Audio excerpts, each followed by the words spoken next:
Hello horror hereticals, this is another installment of Asian Trips when KK will do reviews of 3 horror offerings from Asia from the past to the present. Art of Devil or Long Khong is a Thai horror film from 2004 which elevated body horror to a new level using the supernatural element as an easy gateway for a movie that might not be palatable to even horror fans.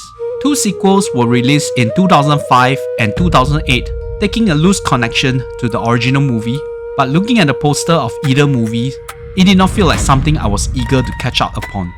In 2025, one of the directors from the Ronin team who did Art of the Devil 2 and 3, Putipong Saisikaew, who co-wrote the screenplay with Natamol Petanom and Natapot Pochuniam, to revisit the story of a key character from those movies from 17 to 20 years ago with Panor. From the prologue, we saw a lady undergoing a difficult delivery of her twins in a dilapidated village hut with the assistance of a midwife. As the mother was devastated by the stillborn of her baby boy, we would see the umbilical cord slowly consumed by the girl infant still in the womb. That egregious sight unabashedly brought us to the girl we now know as Panor in the titular role.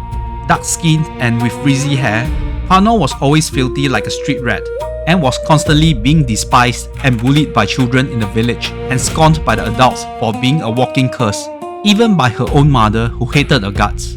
The truth was that Panor was born out of some sinister scheme, and whoever showered her with kindness or kinship would end up suffering from some horrible consequences. Not realizing her life mission and serially neglected by her mother, Panor was like any normal girl who was trying to find friendships and affection from the opposite gender.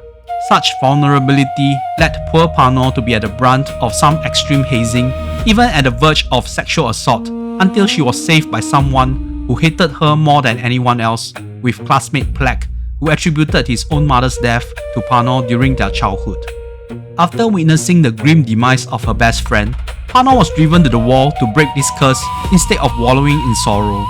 In the end, it was disclosed that Panor was not supposed to survive in replacement of her deceased twin brother, who was supposed to be inheriting some divine power of something known as the Three-Eyed God. Panor can be compared to Brian De Palma's Carrie as a coming-of-age story with a horror context. The strong theme of obnoxious young people torturing our poor protagonist before the innate mythical power she possessed was unearthed brings satisfying repercussions for those recalcitrant bullies. Panor, as we later realized would be the sequel to the latter 2 parts of the original Art of the Devil trilogy, was selling the most grotesque body horror that was still able to pass censorship in Thailand, and Panor also delivered some memorable torture sequences. The key one, which was part of the marketing of the movie, was that the alpha couple in the bullies who targeted Panor with their flagrant hazing, dying under excruciating torture that has to be the most enduring image of this movie. Personally, the gruesome death of Panor's best friend caught me unaware and set the tune for the movie. The whole concept of dabbling into black magic was the underlying theme of this series of films, and the horror came from the evil harness from the human characters, and for someone like Panor, she was a pawn who was groomed for some devious plan. In fact, she was a field side product which made her more dispensable in the grand scheme of things. The movie slowly transformed into a superhero horror, with characters seeking black magic assistance to battle against one another. Panor possessed the ability to absorb the life-threatening black magic spells on victims through osmosis, and it was an intriguing feature to see how it affected her. One interesting segment was when her bullies had engaged a Katoy or transvestite black magic peddler who made use of a creepy mannequin to hunt her down, and Panor was caught unaware of the perils. The non-stop heart-pounding actions in the climactic end, from the prayer ceremony to the sacrificial ritual in God knows where, really fueled the intensity and fervor, driving home how unscrupulous the antagonists were and deserved every single thing coming for them. The visual effects and CGI helped to intensify the brutality of how the black magic can do to your body, and the horrifying attack by the murder of Crow was another highlight.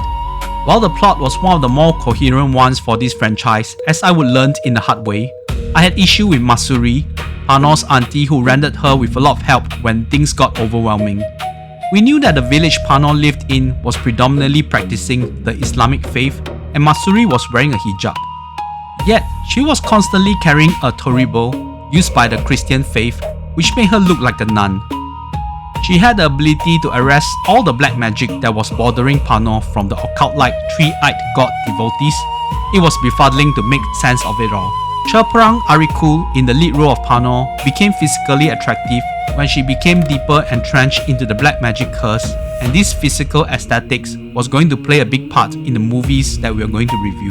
Panor, or alternatively titled Out of the Devil Beginning, felt like a shot in the dark by director Saisikaew to see if there was still interest to tell stories of extreme gore from the curses of black magic after a good 17 years, and in some aspect, it did generated enough traction for a sequel. This is a 7 out of 10 for me. Panor 2 released barely a year later with director Saisikaew back in the fold with returning cast like Ariku as Panor. It was unsure how long had passed since the events of the earlier film, but with some deus ex machina, Panor had her memory erased and the contentious power within her had been suppressed by Auntie Masuri and with Pluck looking out for her. However, it was a ticking time bomb within Panor, and Pluck, who had been totally smitten by the girl who he had maligned once for causing the death of his mother, could be culpable to unlock that innate evil in her. As a safety measure, Pluck slowly faded out of Panor's life, and she was admitted to university in a quest to be a school teacher. We would see that draconian style of freshman orientation I had seen in films like Haunted Universities 2, as the assigned partner of Panor, Mint, was aloof and refused to concede to the demands of the unruly seniors. When the haunted house part of the orientation camp did not go according to the plan of the seniors, Panor and Mint become a walking target box. And for Panor, her disgraced history in high school was being dug up, and that ideal university life was erased instantly. As Panor was put through more school bullying that was a few-fold worse than what she had endured previously, she found solace in her English language teacher, who herself became an easy target for her illicit relationship. Predictably, Panor was pushed to her limits and unleashed that suppressed power, and in a classic slasher feature, Panor would turn into a killer on a prowl, seeking out those who had wronged her. Of course, there will be new characters that will be baiting on Panor to harvest that power within her, very much like the villain of the week in this superhero universe. Considering how close Panor and Panor 2 were released, I wonder if this duology was always designed to rekindle the franchise. It did not feel like a concerted effort to escalate what we had seen in the earlier movie in terms of the threat and the intensity of the gore. There was a key torture scene on Pluck and Auntie Matsuri, which was meant to trigger that cringe, which I later realized was an exact homage to an earlier movie. Some kills in Panor 2 were decent, yet it felt like there was nothing original from the concept to the execution, while the antagonist and the mastermind behind the unfortunate fate of Panor in the first film was pretty underwhelming, which just banked on the revelation to stun the audiences. The villains in Panor 2 had horrible motives and were lackluster in their presentation and execution of their black magic. This movie was also very light on the scares from a supernatural essence. The main thing I derived from the plot was the unadulterated bullying in school, which by going through the horror films from Thailand on this channel, it felt like a recurring theme. The bullying group of seniors had a nice dynamics with the spicy female leader, the affectionate couple whose physical indulgence would naturally lead to their downfall, the lecherous guy who wanted to pounce on any skirt that moves, and the nerdy one who has all the resources and the effeminate one as well. I liked the fact that they were high on their hubris and did not know who they were dealing with and would solicit for any help they could get. The involvement of Pluck was also out of the norm. His journey from hating Panor into falling in love with her, from could not wait to put a distance away from her to forcibly having to stay away from her, Pluck was a notable love interest for Panor, whose fate we never see it coming.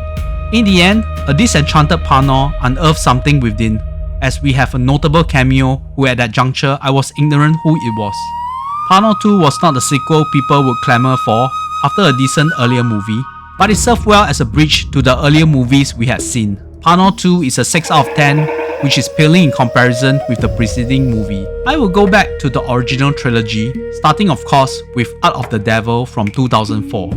Written by someone with the pen name of Ghost Gypsy, the film directed by Tanit Jinuku started with a monochromatic prologue with a young lady going hysterical when she saw her beloved youngest brother struggling in a pool of blood on his bed before seeing her mother being possessed. Then a phone call informed her that the culprit was her sister-in-law, who duly knocked her out and proceeded to torture her in an attempt to ask her to sign a document to transfer the family wealth to her.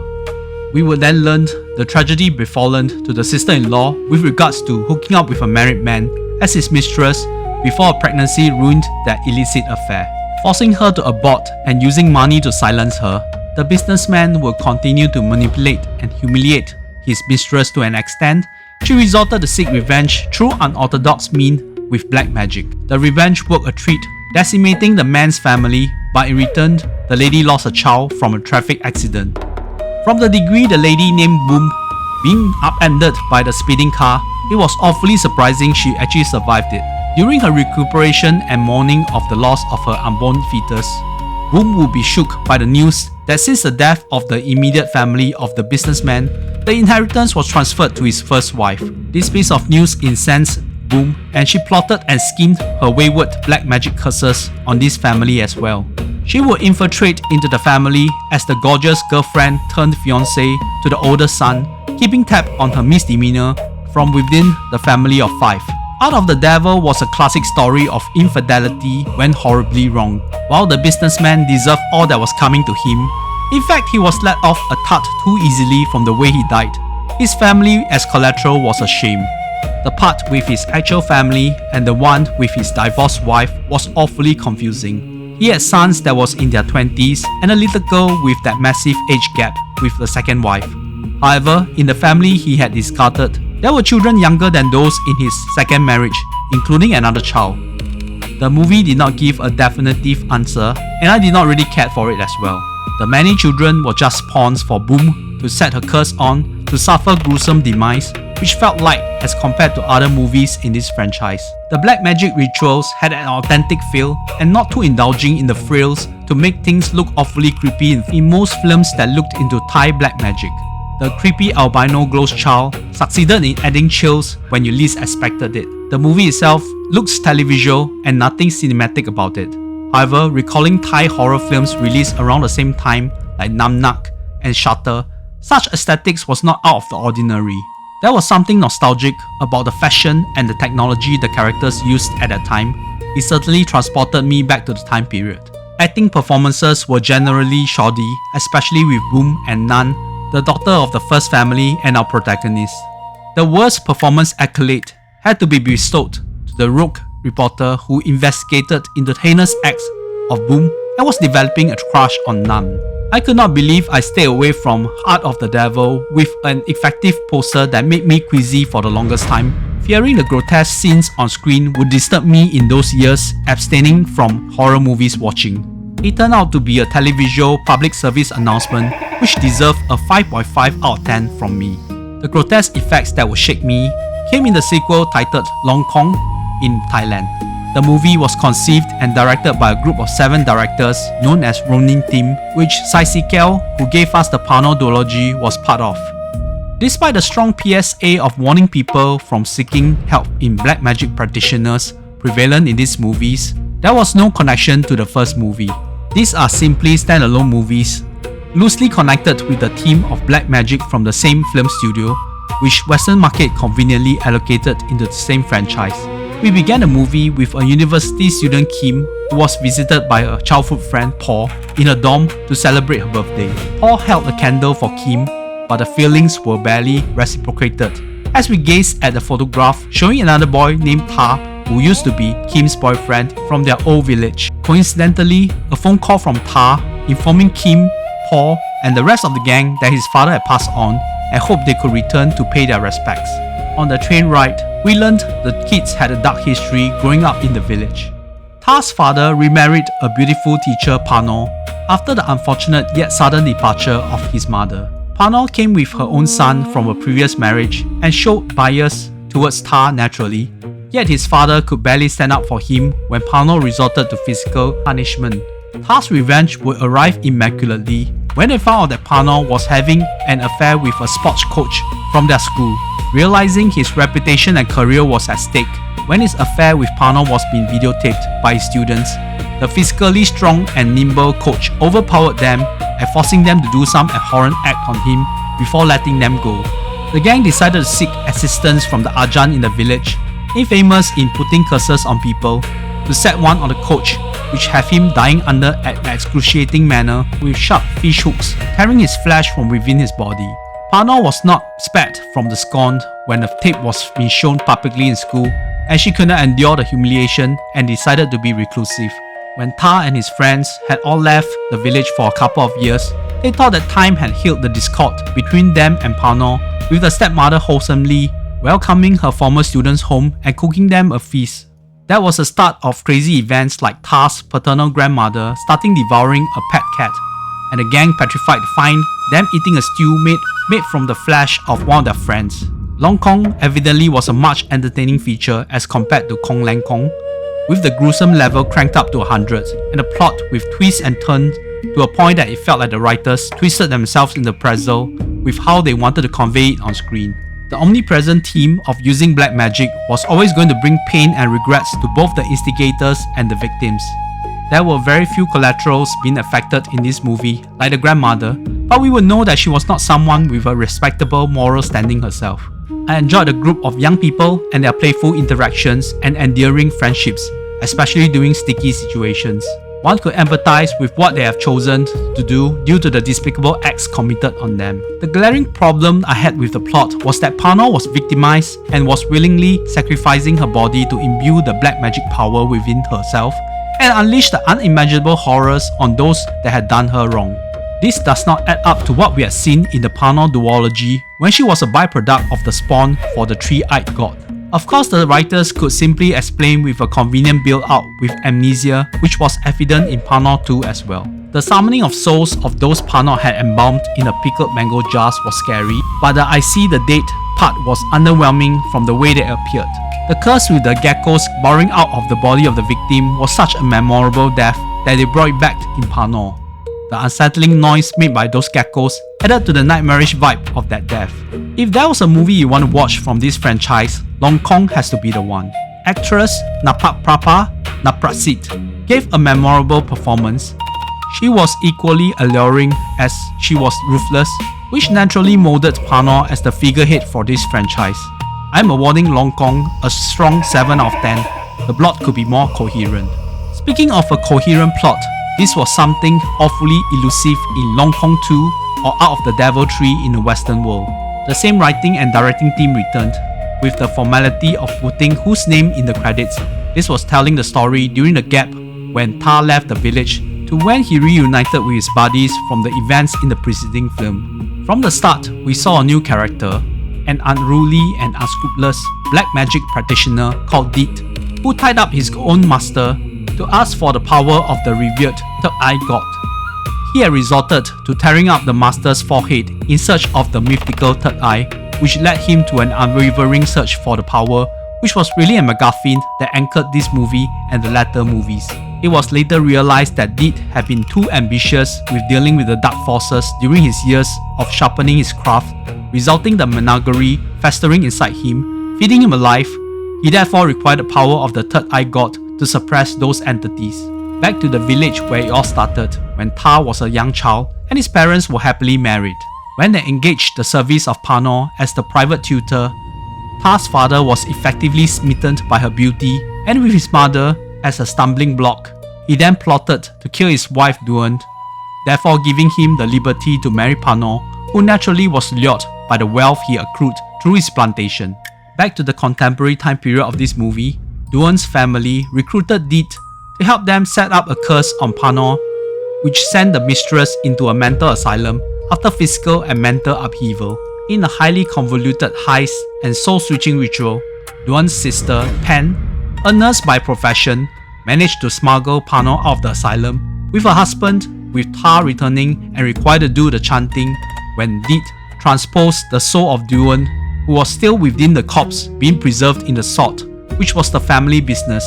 In this ritual, the fact that the three-eyed god was within Panor, linked to the Panor movies, alerted Deet, who went even more determined to get what he wanted. This also filled the plot with the death of Ta's father and the part when Panor had solicited for spiritual help for revenge.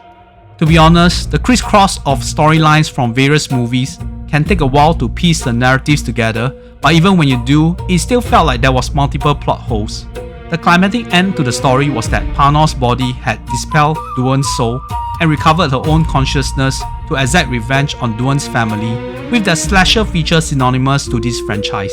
The marketing poster for the movie showed a revolting style of torture with pins to keep the eyes opened, and this was indeed featured in one of the most cringeworthy scenes of the movie. The forceful manual abortion scene also made this movie unsuitable to watch while consuming food. The torture scene on Ta's father was the exact one that Panor 2 had paid homage to, and incorporating a windmill, a common equipment on the salt harvesting plane, as a killing tool was an interesting sight. I also find the maggots and insects feeding on the open wounds on Deed, and himself alleviating the agony by dipping inside the tub filled with strange herbs was something I had not seen before. Prasit was again solid in the role of Panor, but the actor as Ta looked like he was very aloof in his performance, like he had been forced to reprise the role under gunpoint. In comparing between the two Long Khongs, which was released 3 years apart, the second movie did give us many cool takes on black magic and cinematic kills and torture sequence to be behold. In some way, it acted as a glue for the prequels to follow. However, the plot was hard to follow, especially watching it back to back, and the characters was not as endearing as the youthful cast in the earlier movie. Although I thought Deed, the ungovernable Ajahn, was a decent inclusion. Long Khong 2 is a 6.5 out of 10 in my books. What a hefty Asian trips, covering all 5 movies under the Art of the Devil franchise. Hope you enjoyed it, especially if you are like me, who was put off by those ghastly posters for the longest time. If you find some enjoyment in this review, please click the like button and share this if you can. In my previous review, I looked into Lee Cronin's The Mummy, as well as his first feature film, The Hole in the Ground. It was amazing how this franchise pivoted from a PSA to a side character that gained so much traction with subsequent movies that there was still interest to look into a life story 17 years since the release of the last movie.